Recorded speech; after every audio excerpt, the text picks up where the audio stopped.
I just don't know. I mean, I think the pageantry is being affected by some of this stuff. How do you see it? No, yeah. I mean, I'm on record. I'm not a fan for, I wasn't a fan to going to 4 playoff teams. And now we want to go to 12 and all this and that. And I think there's been some, unintended consequences that have come from it.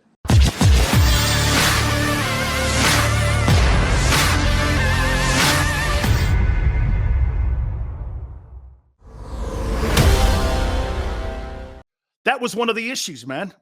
And I just can't wait for college football, and I can't wait to see it. And we're really proud to be able to bring this guy on. I got to tell you something. He has taken that football program, and he has just taken it to another level. I got to tell you guys first this, and Coach, welcome aboard with us. I played my college football at Maryland my freshman year before we went to the University of Miami, and we had to go down to Clemson. And so we're on the bus and we're driving to Death Valley. I see these little tiny paws on the street. I'm like, oh, that's pretty cute. And then by the time you get to the parking lot, there's this giant paw. And you're going in there. I was a freshman and I did this. Oh my, you know what? Holy cow, look at this place. And they let loose of like about 100,000 balloons. They just waxed us. Coach Ford was coaching the team. We still won the ACC. Because they were on probation, I believe, at the time. But it's one of the greatest environments of all time. And here he is, the head coach, Dabo Swinney. Coach, how are you? I'm good. Good to be with you. Thanks for having me. You bet. That was one of the greatest environments. And, Coach, last year I was just talking about not having the fans in the stands. That's got to be something that you're looking forward to, especially that fan base. Oh, yeah, no doubt about it. Just being able to hear the roar of the crowd and to have the pageantry of college football back in just full force, especially here at Clemson. We were fortunate last year. We were still able to have about 19,000 fans at each game. But, this is a really unique place and it's special. And you get 80-something thousand people in Death Valley. It is a amazing thing to be a part of. Absolutely, Coach. Every coach says it's a new year, it's a new journey. We had Bruce Arians on, and I asked him about how are you going to put some of the noise away. He goes, that was last year's team. This is this year's team, and it's a new journey. For you, is that one of the things that you always look forward to? It's a new chapter in the Clemson book here that every team and every year it's just a new journey that you guys go on. Yeah, it is. And people sometimes will say, is it easier to build it or sustain it? And I always say, I don't know, because we're always building, I mean, we start over every year. And I really think that's the mentality that you have to have. And I look at every team like, if you've had children, like one of your children, they all have the same DNA, but they're all different. And that's the cool thing about it. They all have their own personality. But at the end of the day, it takes the same things to win year in and year out, and you've got to pay the price. Greatness doesn't go on sale. You got to pay full price every single year. You got to have commitment and leadership and discipline and accountability. You got to have a great culture that nurtures all those things, and you got to have the right people. And so you can't. In college football, you have constant change and turnover, and so I really believe in starting over every year, and that's really what we do. You don't get to carry anything over. All those freshman All-Americans last year, guess what? They don't give sophomore All-American. So it's Tom Brady knows that. That's what I love about Tom Brady is man, I guarantee you he was miserable having to go to the White House and have to celebrate something that happened a long time ago. He's already on to the next one. And that's what it takes. It takes that mentality, and you can't have a mindset of we're the defending champions or whatever. Man, you ain't defending nothing because this team hasn't done anything. This is a different team for us. We have a lot of different pieces, a lot of different, we have guys that have moved on. And so it is a new journey and it's a new challenge. And as a coach, you have to accept that every single year and not grow weary from starting over. You don't get to carry anything over. And it's the same thing with the Bucs. Yeah, they won the Super Bowl last year, but guess what? I don't know who they open up with, but when they do, nobody's going to care. And you go lose that game, guess what? They're going to forget quick about that parade that they had, because it's all about this year now, and that's what it takes. You know, Coach, you mentioned to me, Coach Jimmy Johnson, my coach, used to call it blind faith. We go from Vinny Testaverde one year, and we got beat in a national championship game against Penn State. And I'll never forget, we're going into the next year. I'm like, man, we don't have the same team. We got Steve Walsh here. I don't know. Coach Johnson looked at me and goes, I hope that lights a fire in your ass, because let me tell you something. This is a new journey we're going to go on here, and it's a new identity. We had to find our identity, Coach, in the spring. And we came out of that, and we went undefeated, and we won the national championship that year after having a miserable loss in that Fiesta Bowl. And I'm just curious, you lose a guy like Trevor Lawrence. Did you find out who you guys were in the spring? Because if you don't know who you are going into the fall, you're not going to find it out in the fall. You had to find it out in the spring, I always think. Maybe I'm wrong, and you look at it differently, but the identity of the team, do you know who you guys are going into this season? Oh, yeah. I mean, I always tell these guys championships are won when nobody's watching. You know, championships are won when the stands are empty over there. You know, those 5:30 a.m. workouts, you know, who are we going to be? I mean, you can't wait. If you wait till September, it's too late, buddy. I mean, you know, this is, you know, we break the year into 4 phases. You know, we're going to get ready, we're going to transform, and then it's prime time, and then it's championship phase. But you don't get to just skip to the championship phase. You know, it's a building process. And so you start over in January, and we had 12 mid-years here. So the majority of our team was here. And so, you know, that's what the off season, that's what spring's about. That's what the summer training's about. It is about developing that chemistry, that leadership. You know, that's 2 of the most underrated things on any team. You know, you see a lot of talented teams that maybe they don't have quite the leadership or quite the chemistry, you know, that it takes to win at the highest level. And so, I mean, you got to nurture that, and it's a process that you have to go through. But yeah, I mean, these guys, I mean, we know who we are. We feel great about the guys on this roster. We had a bunch of guys come back, you know, for their COVID year. So we got a combination of some really, really old, experienced dudes and some really dynamic, young, hungry, talented guys that are just kind of getting going, and they're really eager to go prove that they can play at this level, just like DJ Uyunglele, our quarterback. And you know, he's got some experience, but he's excited to go be the guy. And so I like the combination. We're built in the trenches. We got a lot of experience back, especially on the defensive side. I got 7 defensive starters in the D line back. We got about 21 guys that have started for the Tigers on defense alone. And that was a silver lining of COVID. You know, a lot of guys got a lot of experience, and so we got a veteran group, especially defensively, that I think, you know, will give us a chance every time the scoreboard lights up. Coach, a couple college questions before I let you go here. Do you like the future of where college football is heading? These last 72 hours has really changed the landscape of really the conferences, power conferences, television money. I think television has destroyed college football. You're taking rivalries away like Oklahoma, Nebraska, and all this, and I just don't know. I mean, I think the pageantry is being affected by some of this stuff. How do you see it? No, yeah. I mean, I'm on record. I'm not a fan for, you know, kind of, I wasn't a fan to go into 4 playoff teams, and now we want to go to 12 and all this and that. And I think there's been some, you know, unintended consequences that have come from it in the game. And, you know, I'm more of a traditional guy when it comes to college football and all those things that you talked about from the pageantry and man, focusing on your season and your journey and having a great team and man, getting a great bowl game and competing and all that stuff. And now it's all about the playoff. And I get it, you know, apparently that's what the fans want, and it's being driven by money, et cetera. So, you know, it is what it is. I mean, you just embrace it and you keep moving. I mean, it's hard for me to be excited about the future because I don't know what the future is. So next week it might change. So I don't really know.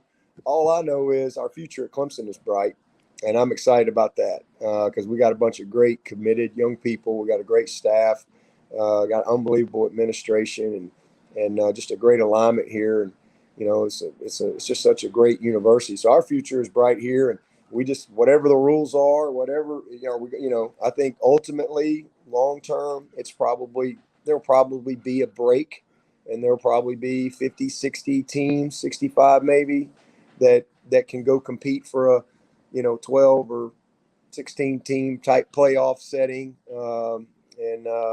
And then they'll have the other 65, 70 Division I teams that'll probably have their own thing. That's probably where it's going somewhere.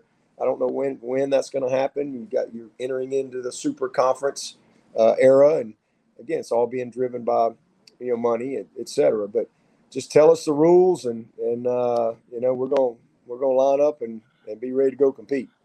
Coach, two last questions for you. One of them is this new NIL rule. I talked to Coach Saban the other day, and he's saying, geez, we got guys now that are cutting deals. There's agents now. I mean, because I was talking to him because Alabama's playing Miami the opening Labor Day week. And I'm like, so you guys are worried about agents and appearances and paid appearances now. And look, I'm for the players making money. I really am. But boy, there just doesn't seem to be any rails here or any guardrails here for these things here. And I'm just wondering how you're seeing this and how Clemson is dealing with it, because as you mentioned, you got all these players coming back, Coach, but there's these guardrails that you have to put up. I'm not saying stop the kids from making money, but how are you guys handling it?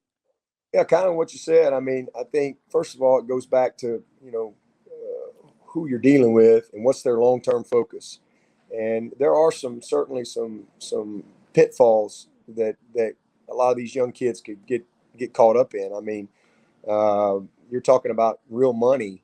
I mean, it's great that the players have an opportunity. I love the fact that, they want to go do an autograph session or they want to go do a camp at home. I mean, there's going to be some silliness. There's going to be some shadiness that's going to come with it.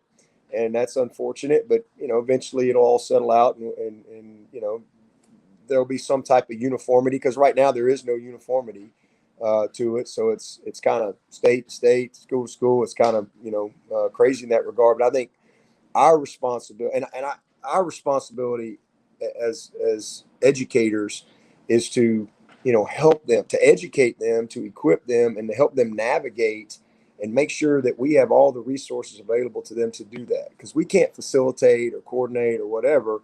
At least you're not supposed to. So I think the biggest thing for us is making sure that we're so well equipped. I mean, our program has been set up for 12 years. A lot of these things that schools are coming out with, we've been doing for 12 years. So this is just another tool for us. But there's the same thing. There's some unintended consequences. I mean, you just look at, number one, not everybody's going to make money. I mean, you're going to have a few guys make some money, and that's great. I personally would have liked to have seen them tie it to the scholarship, and where there's no taxes, but tie it to the scholarship, and then everybody could get it. The left guard, that's keeping that quarterback's jersey clean, the backup wideout that, is a really good player, whatever. But everybody would be able to have the opportunity. And I would have liked to have seen them keep it tied to education and graduation as a part of the scholarship. But that's not what they chose to do. And it is what it is. So, again, some guys are going to have the opportunity to make some money, not all. And so we've got to put, it's almost like the purpose of our program hasn't changed. Like if you're going bowling, we know we want to knock them pins down. And so we know what the purpose is. We know what our goal is. Not one thing has changed.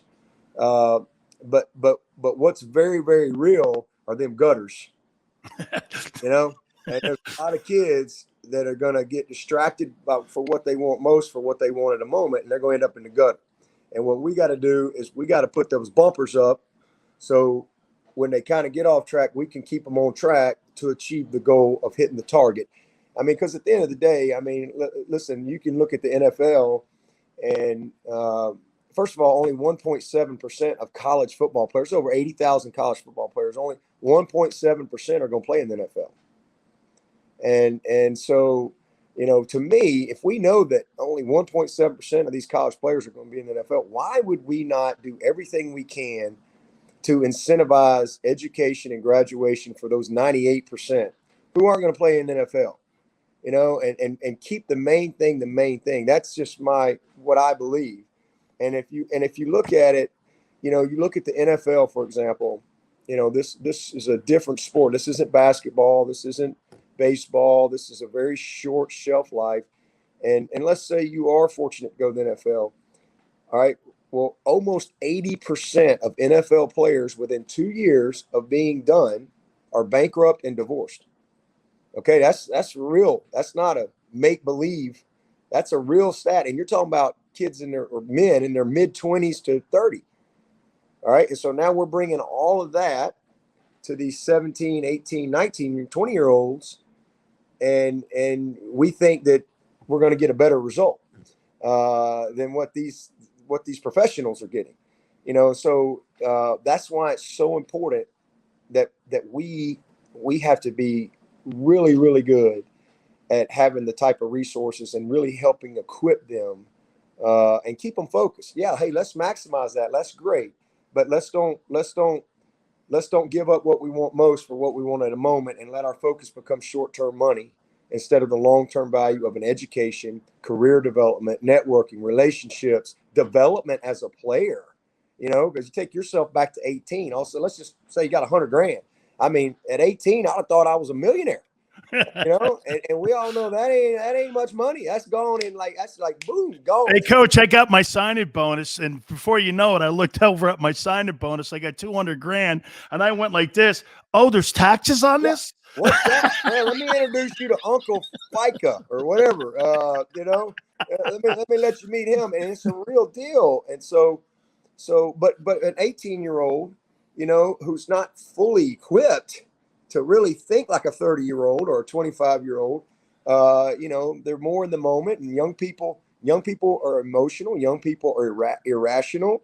There's a reason why insurance for 24-year-olds is cheaper than 17, 18-year-olds. It's called judgment. And so that's why we have to come alongside them and we have to really help them. And so for us, we're still going to get the same kids we've always gotten, because the kids that come here, they really value what we offer, and that's structure, and that's accountability, and that's discipline. It's family, it's education. And, this is just another piece of the puzzle that we've got to help them with so that they can maximize that. And that's great, but not lose focus on what we trying to do long term. Let's don't be a guy that could be a first round pick that becomes a 7th round pick because you didn't develop like you needed to. So there's a lot of things that I think we've got to, as coaches, as educators, we have to do a great job from program to program in helping these kids. Because again, if you think kids aren't going to get distracted, you're crazy. And so we have to really help them navigate, what's coming down the pipe.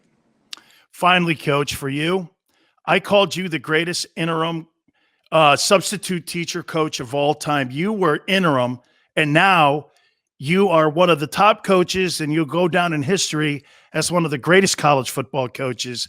And it just seems that you're a staple. I know that you've had other offers to leave Clemson. You just look like a Clemson guy, that this is your place. If I'm not mistaken, you got Bama ties too, all of that. I mean, but is this for you, college football? No opportunity down the line? Because most coaches, and you know what, Coach, I know the answer, I think, because you're not like down the line or you're behind in the rearview mirror. You're a today guy, and you look at what's going on today. So that's kind of like, maybe a bad question, because, most coaches look at, okay, what's on today at 3:00, 4:30? What's tomorrow? I don't know. I forgot what I did yesterday.